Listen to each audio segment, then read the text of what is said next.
بسم اللہ الرحمن الرحیم۔ سلمہ رضی اللہ عنہا نے بیان کیا، میں نے عرض کیا یا رسول اللہ صلی اللہ علیہ وسلم، کیا مجھے ابو سلمہ رضی اللہ عنہ ان کے پہلے شوہر کے لڑکوں کے بارے میں ثواب ملے گا اگر میں ان پر خرچ کروں؟ میں انہیں اس محتاجی میں دیکھ نہیں سکتی، وہ میرے بیٹے ہی تو ہیں۔ ان حضرت صلی اللہ علیہ وسلم نے فرمایا کہ ہاں، تمہیں ہر اس چیز کا ثواب ملے گا جو تم ان پر خرچ کرو گی۔ رسول اللہ صلی اللہ علیہ وسلم کے پاس جب کسی ایسے شخص کا جنازہ لایا جاتا جس پر قرض ہوتا تو آپ دریافت فرماتے کہ مرنے والے نے قرض کی ادائیگی کے لیے ترکہ چھوڑا ہے یا نہیں۔ اگر کہا جاتا کہ اتنا چھوڑا جس سے ان کا قرض ادا ہو سکتا ہے تو آپ ان کی نماز پڑھاتے، ورنہ مسلمانوں سے کہتے کہ اپنے ساتھی پر تم ہی نماز پڑھ لو۔ پھر جب اللہ تعالیٰ نے حضور صلی اللہ علیہ وسلم پر فتوحات کے دروازے کھول دیے تو فرمایا کہ میں مسلمانوں سے ان کی خود اپنی ذات سے بھی زیادہ قریب ہوں۔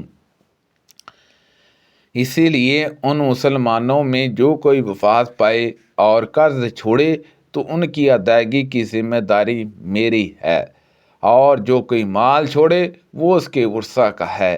نبی کریم صلی اللہ علیہ وسلم نے فرمایا، بھوکے کو کھلاؤ پلاؤ، بیمار کی مزاج پرسی کرو اور قیدی کو چھڑاؤ۔ سفیان ثوری نے کہا، حدیث میں لفظ جانی سے مراد قیدی ہے۔ حضور اکرم صلی اللہ علیہ وسلم کی وفات تک آل محمد صلی اللہ علیہ وسلم پر کبھی ایسا زمانہ نہیں گزرا کہ کچھ دن برابر انہوں نے پیٹ بھر کر کھانا کھایا ہو، اور اسی سند سے ان سے حضرت ابو ہریرہ رضی اللہ عنہ نے بیان کیا کہ فاقے کی وجہ سے میں سخت مشقت میں مبتلا تھا۔ پھر میری ملاقات عمر بن خطاب رضی اللہ عنہ سے ہوئی اور ان سے میں نے قرآن مجید کی ایک آیت پڑھنے کے لیے کہا۔ انہوں نے مجھے وہ آیت پڑھ کر سنائی اور پھر اپنے گھر میں داخل ہو گئے۔ اس کے بعد میں بہت دور تک چلتا رہا، آخر مشقت اور بھوک کی وجہ سے میں منہ کے بل گر پڑا۔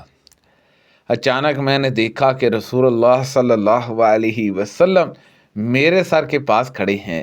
ان حضرت صلی اللہ علیہ وسلم نے فرمایا کہ ابو ہریرہ، میں نے کہا حاضر ہوں یا رسول اللہ صلی اللہ علیہ وسلم، تیار ہوں۔ پھر ان حضرت صلی اللہ علیہ وسلم نے میرا ہاتھ پکڑ کر مجھے کھڑا کیا۔ آپ سمجھ گئے میں کس تکلیف میں مبتلا ہوں۔ پھر آپ مجھے اپنے گھر لے گئے اور میرے لیے دودھ کا ایک بڑا پیالہ منگوایا۔ میں نے اس میں سے دودھ پیا۔ ان حضرت صلی اللہ علیہ وسلم نے فرمایا، دوبارہ پیو ابو ہریرہ۔ میں نے دوبارہ پیا۔ ان حضرت صلی اللہ علیہ وسلم نے فرمایا، اور پیو۔ میں نے اور پیا، جہاں تک کہ میرا پیٹ بھی پیالے کی طرح بھرپور ہو گیا۔ سبحان اللہ عز و جل۔ حضرت ابو ہریرہ رضی اللہ عنہ نے بیان کیا کہ پھر میں حضرت عمر رضی اللہ عنہ سے ملا اور ان سے اپنا سارا واقعہ بیان کیا اور کہا کہ اے عمر، اللہ تعالیٰ نے اسے اس ذات کے ذریعے پورا کر دیا جو آپ سے زیادہ مستحق تھی۔ اللہ کی قسم، میں نے تم سے آیت پوچھی تھی، حالانکہ میں اسے تم سے بھی زیادہ بہتر طریقے پر پڑھ سکتا تھا۔ حضرت عمر رضی اللہ عنہ نے کہا، اللہ کی قسم، اگر میں نے تم کو اپنے گھر میں داخل کر لیا ہوتا اور تم کو کھانا کھلا دیتا تو لال لال عمدہ اونٹ ملنے سے بھی زیادہ مجھ کو خوشی ہوتی۔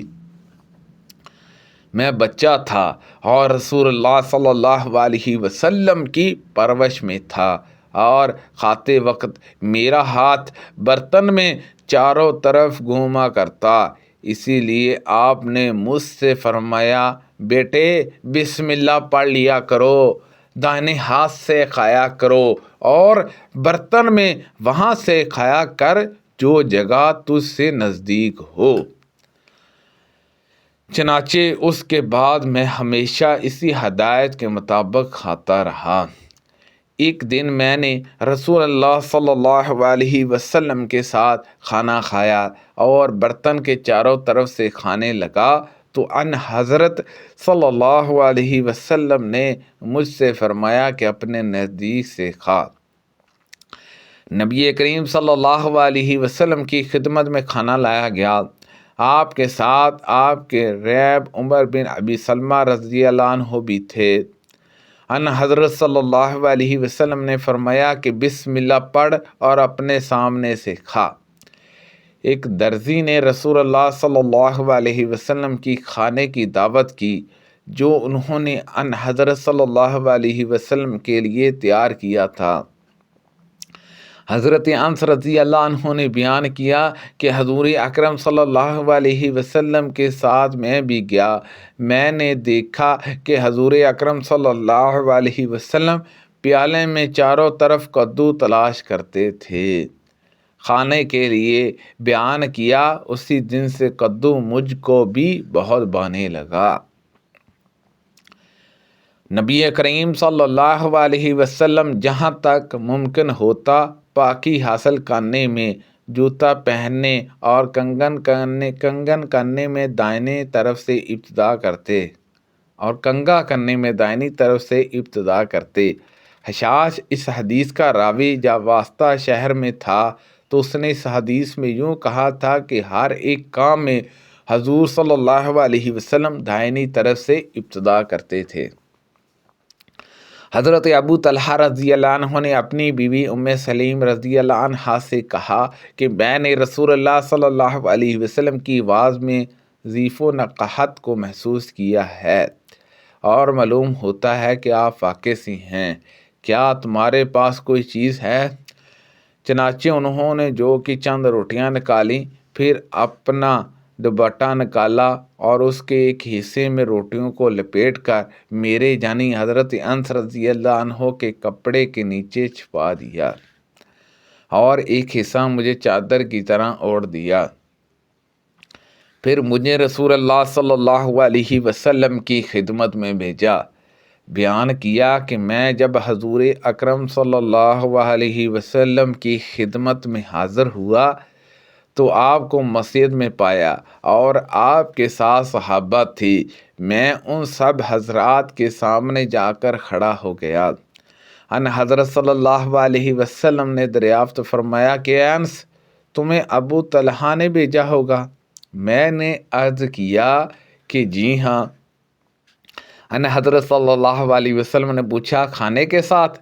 میں نے عرض کیا جی ہاں۔ اس کے بعد ان حضرت صلی اللہ علیہ وسلم نے اپنے سب ساتھیوں سے فرمایا کہ کھڑے ہو جاؤ۔ چنانچہ آپ روانہ ہوئے۔ میں سب کے آگے آگے چلتا رہا۔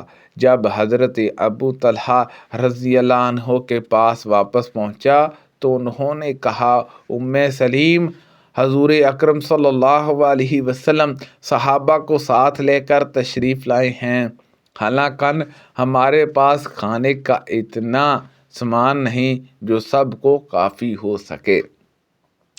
ام سلیم رضی اللہ عنہا اس پر بولی کہ اللہ اور اس کا رسول خوب جانتے ہیں۔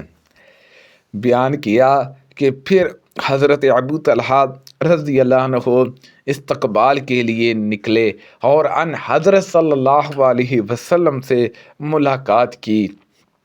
اس کے بعد حضرت ابو طلحہ رضی اللہ عنہ اور حضور اکرم صلی اللہ علیہ وسلم گھر کی طرف متوجہ ہوئے اور گھر میں داخل ہو گئے۔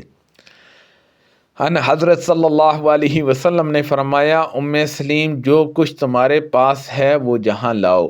ام سلیم رضی اللہ عنہا روٹیاں لائی۔ ان حضرت صلی اللہ علیہ وسلم نے حکم دیا اور اس کا چورا کر لیا گیا۔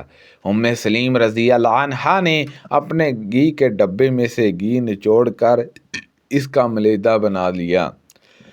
پھر حضور اکرم صلی اللہ علیہ وسلم نے دعا کی جو کچھ اللہ تعالیٰ نے آپ سے دعا کرانی چاہی۔ اس کے بعد فرمایا اب 10 آدمیوں کو کھانے کے لیے بلا لاؤ۔ چنانچہ 10 صحابہ کو بلایا، سب نے کھایا اور شکم سیر ہو کر باہر چلے گئے۔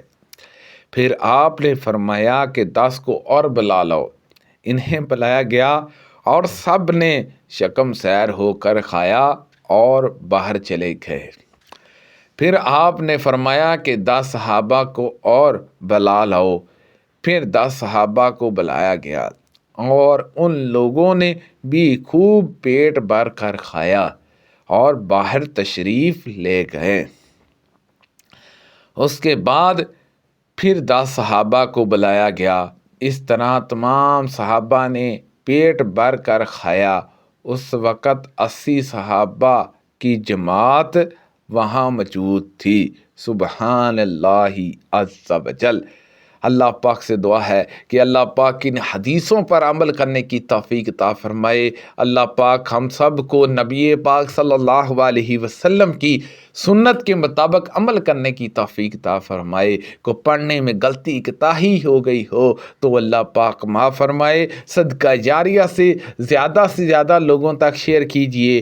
آمین بجاہ النبی الامین صلی اللہ علیہ وسلم۔